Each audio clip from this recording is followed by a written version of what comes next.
So at some point in all of our lives, there is a movie that comes along and really shapes things for us, right? That kind of puts us on this path, this pursuit of a certain thing, a certain genre. And there was a lot of movies that, as a kid growing up in the '90s and the early 2000s, that really kind of influence what I would be into later on, right? And a few of them scared the hell out of me in a process. But I think very few are as influential as one that I'm talking about today. And yeah, we're talking about the Blair Witch Project.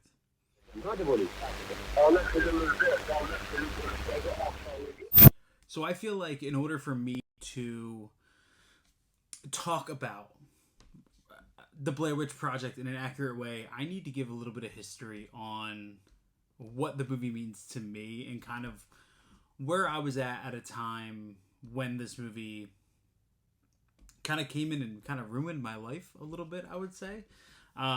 So I saw the Blair Witch Project when I was a 9 or 10. So I want to say, I don't remember exactly. It was 99, 2000, right there in that area. And I had a friend who grew up down the road whose dad we would always steal VHS tapes from him. It's how I saw Faces of Death. I saw kind of a Holocaust that way.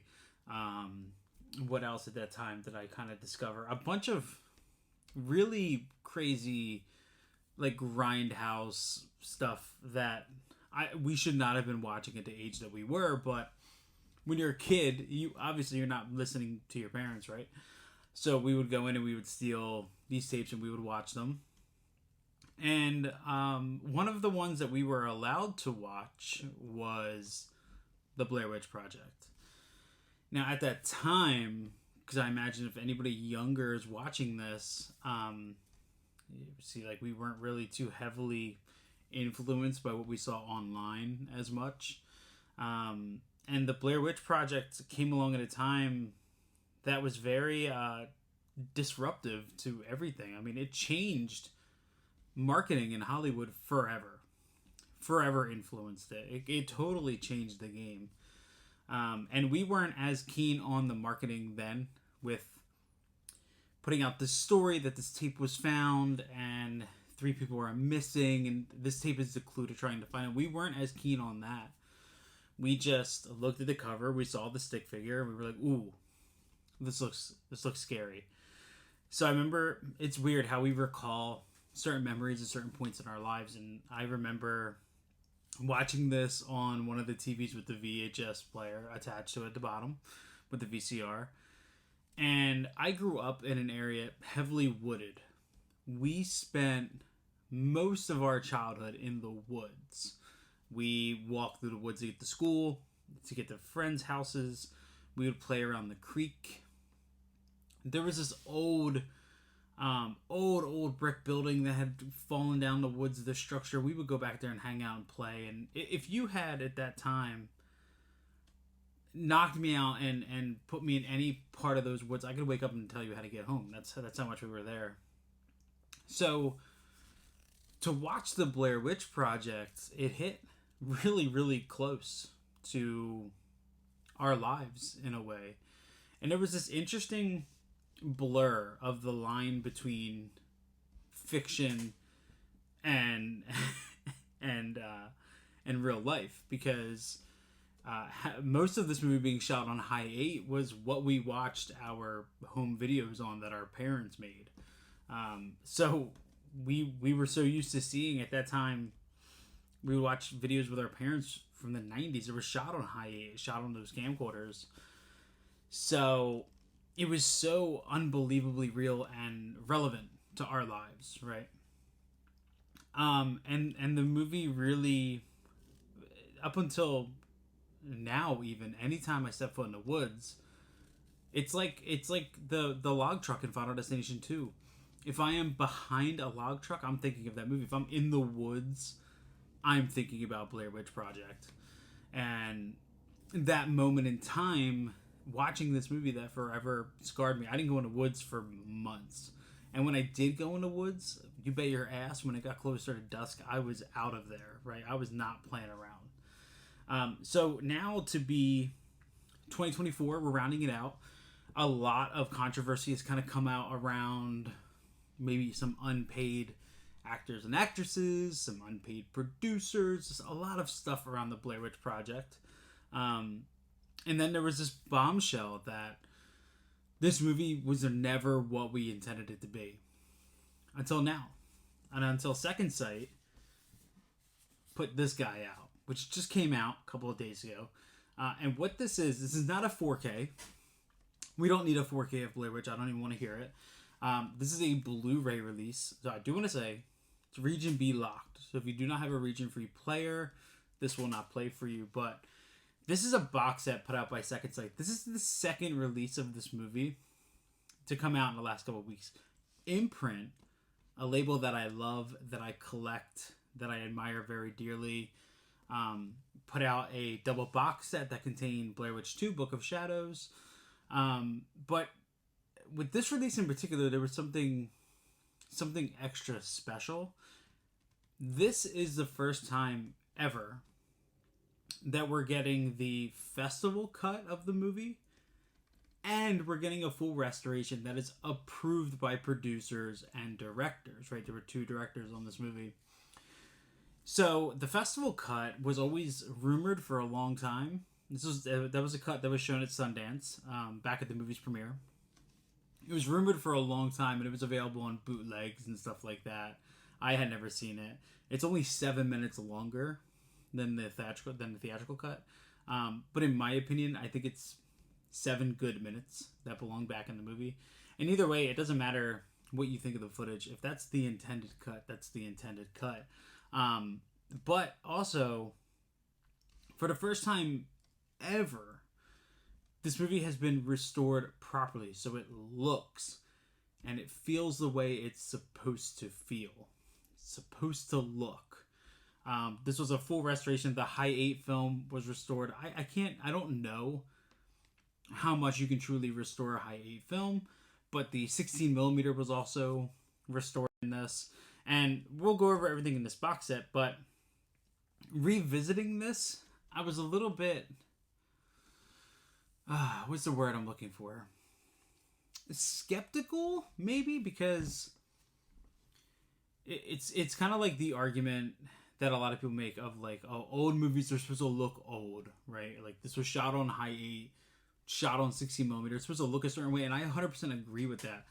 But guys, I have to tell you, nothing about this restoration loses any of that authenticity at all.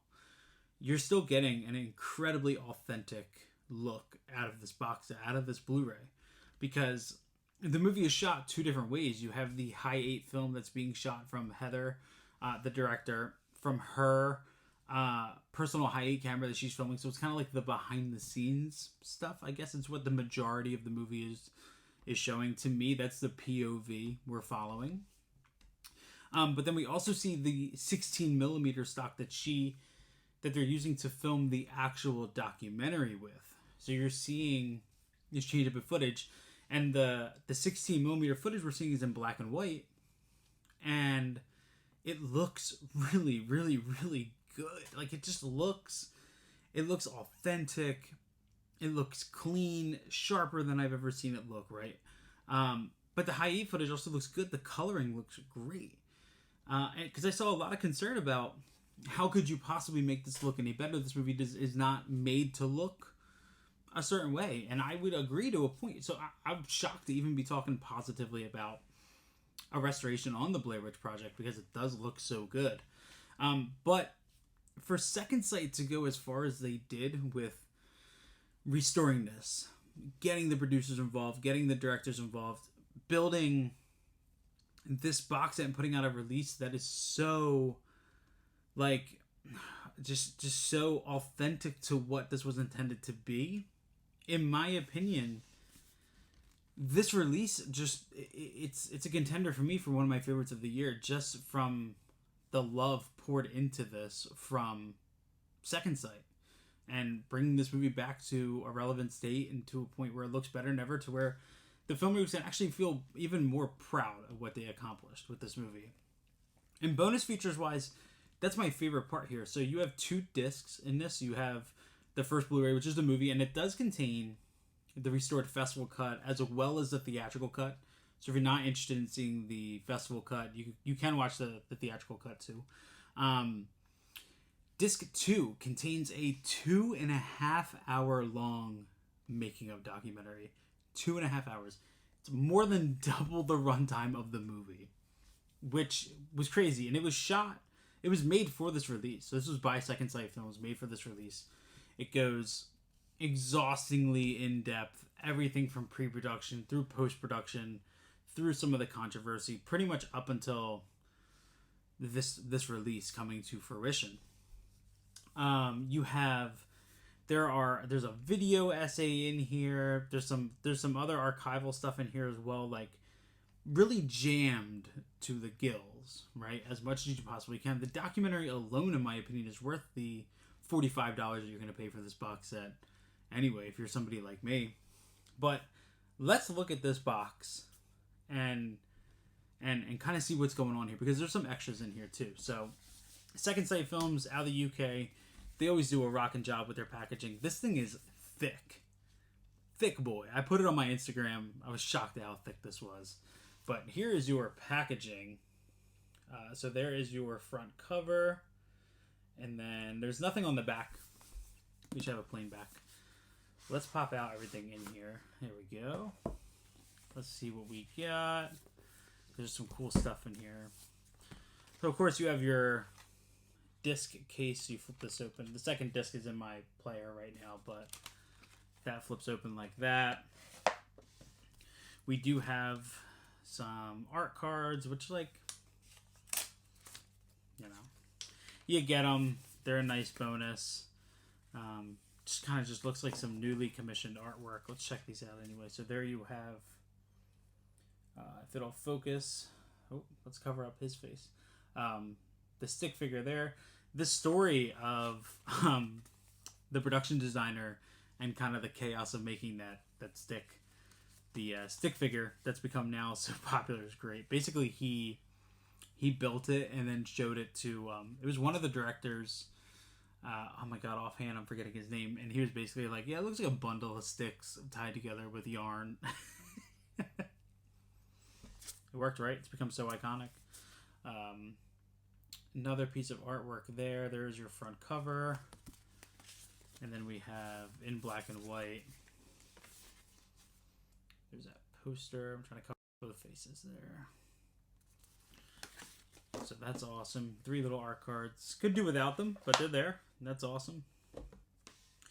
This is cool. So this is Heather's all-weather backcountry notebook. This is the notebook that's seen briefly at the beginning when she's showing off what she's packing in her bag. This is what it looks like here.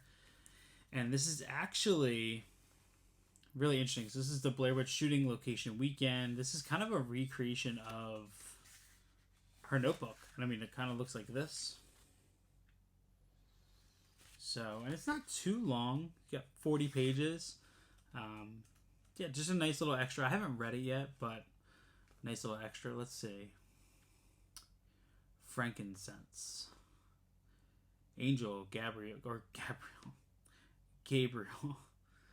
Interesting. It's a lot of interesting stuff in here. 10/16/94. Still burping up the chimichangas I ate at Chi-Chi's. Okay. So cool little extra. Really awesome little thing. This here, though, is the big bonus to me. Look at this thing, man. This thing is thick.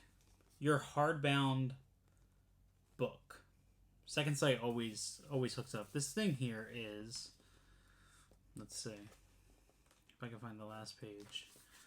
181 pages. God, this thing is huge. Second Sight just, and when you buy these releases, if you're not reading these books, you're severely missing out on the experience, as well as just throwing away some cash too. Learn about things you buy, please. Just read them. All right. I'm going to give you guys a rundown of the contents in this book, okay? So we have Real Life is a Horror Movie. This is an essay, Blair Witch Project and Horror's Tradition of Realism by Adam Charles Hart. Heather Donahue and the Imperfect Woman by Mary Beth McAndrews. That's a director, of course. Paranoia and Presence in the Blair Witch Project by Pete Turner. Fear of the Unseen, How the Blair Witch Project Terrifies Without a Titular Monster by Becky Dark. We have original production archive material. Ways of Listening and Looking by Cecilia Syed. Everything You've Heard Is True, How the Blair Witch Modernized Modern Movie Marketing by Heather Wixson, fantastic writer. A Spiritual Sequel, Playing with Franchise Legacy in the Blair Witch Video Game by Craig Ian Mann. And A Little Bloodletting on the slate, The Blair Witch Project and the Art of Horror by Stacey Abbott, as well as acknowledgments and production credits. 182 pages. Look at this thing. I hope that's focusing. Crazy in-depth. So much going on here. I mean, just pages and pages and pages of write-ups and stuff. There is this an endless amount of material here to dive into, right? And I'm on my way. I mean, I'm going to be reading this. This is insane. You could put this on the shelf, like at Barnes & Noble, and I would have just bought this $29.99, honestly. At this point, here we go. Original production and archive material. Looks like we have a timeline. Check this out. If you can see, it's just an incredible amount of in-depth. Second Sight puts more work into the booklets of their releases than a lot of companies put into their whole entire release, which is crazy to say. But I guess to kind of sum up this review, and I could just kind of talk about it.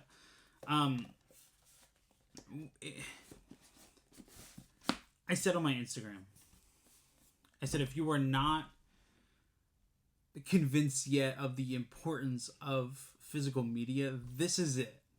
I don't know how to provide you further proof.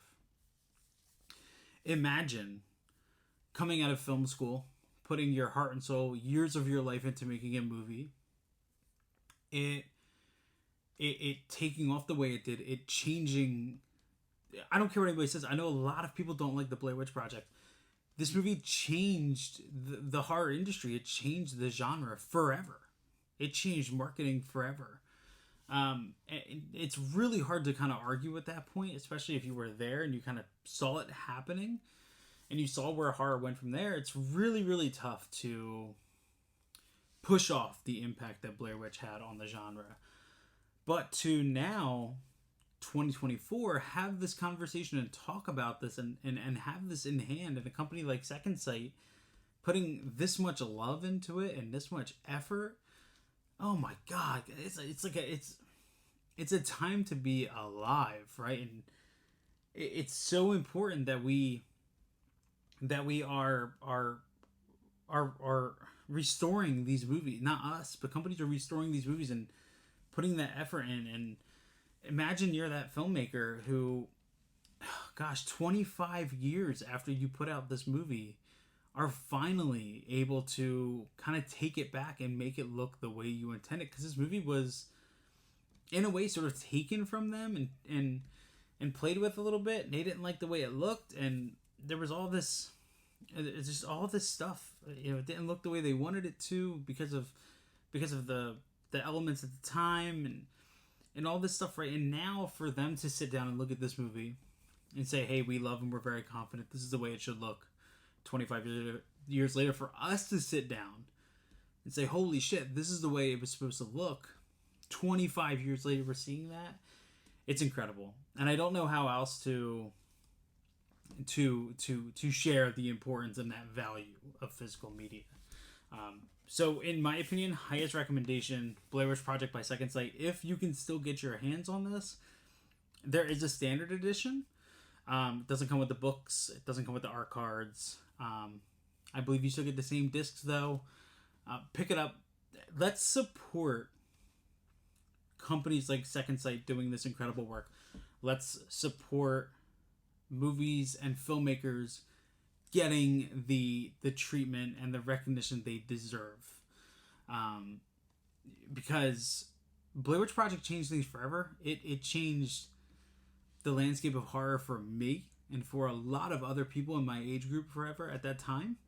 And yeah, this is, I really fucking love this, and I am incredibly happy And everybody I've talked to who has picked this up, who has watched it, has been equally as excited. So this is a home run from Second Sight, bar none, hands down.